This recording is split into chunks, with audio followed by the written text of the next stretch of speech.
Hi, I'm Craig. We are the Three Gigs. Jim? Paul?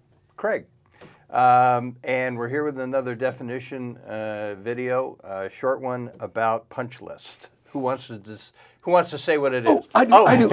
Jim, go right ahead. A punch list is a document that lists minor tasks that need to be completed before a project is deemed complete. And why? Finished. I'm just going to say, it should be minor because theoretically, you guys have already punched your own work and you've got things. We've gone through, we've built the you're ready to building, go. the paints on the walls, the trims around the edges, the handle sets are perfect and all operating So great. what kinds of things would be on that punch list then?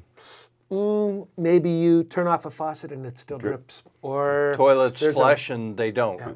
Something that, like in my case, the fire hydrant didn't get painted. Right. painted, Right. or they're in the corner of the room. The paint doesn't match perfectly, and we want it to Big look one good. for underground is drips, water. Yeah.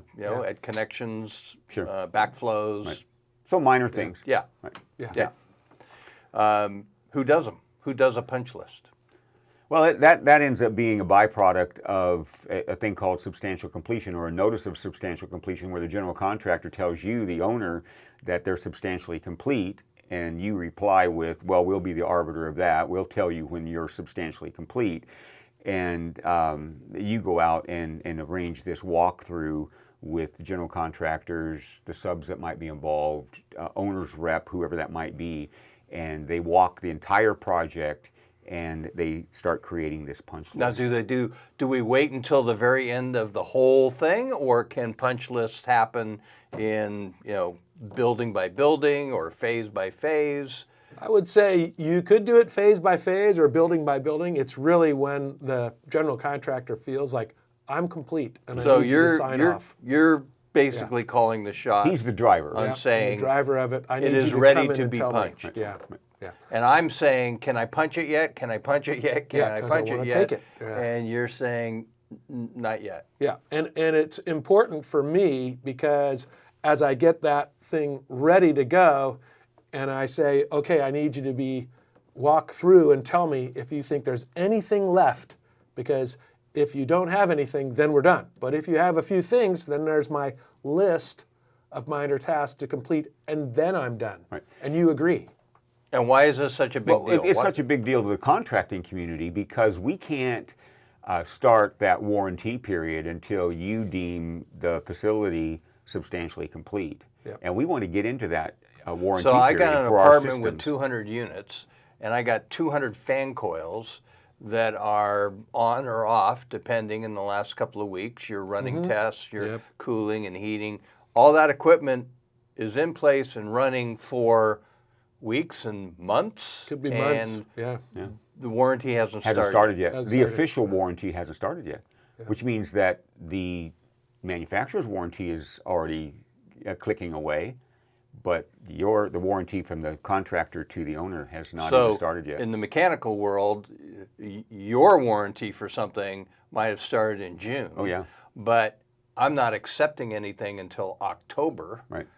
And So the actual manufacturer's warranty could already have been is expired. already up. But the warranty I have with you is for a year. For a year after you deem that it's substantially complete. So we get past the manufacturer's warranty, something happens. Many times. You're eating that. gonna You're eat it. you're fixing Yeah, it. absolutely, yeah. Right.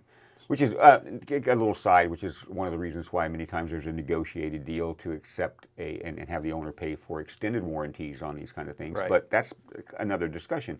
The punch list, though, the whole issue of the punch. punch list is valuable. It's a valuable tool for the entire, all the parties of the contract to understand what is left over, so that you can get delivered what you had asked for and paid for. Because I need to show a completed punch list or acceptance of, for me to close out with the bank.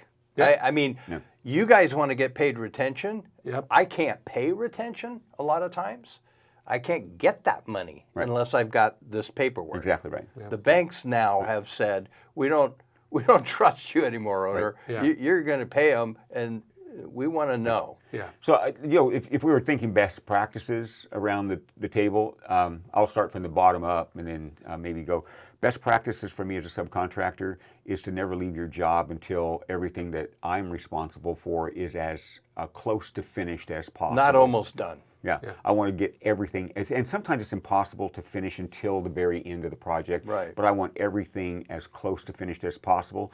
Number 2 best practice is for me to be responsive when this guy calls me and tells me to come back into the arena and start fixing things that might be deficient. Yeah. Number 3 would be to actively engage then in the whole process from that point on, trying to collaborate with the other trades and with the general contractor so that I don't become the problem. Yeah, yeah. And Right. for me, it's getting the job to a point where it is substantially complete, walking it ourselves to say, do we feel like this is ready for someone to come and critique our work? Mm-hmm. And then scheduling time with you and making sure everybody who needs to be there is there in one walk, or let's say a walk per building or whatever it takes, so that we get one list, we go back and we complete that list, and you agree that's the only list. Yep. And then we can all check it off, get it signed off, and get paid. Yep.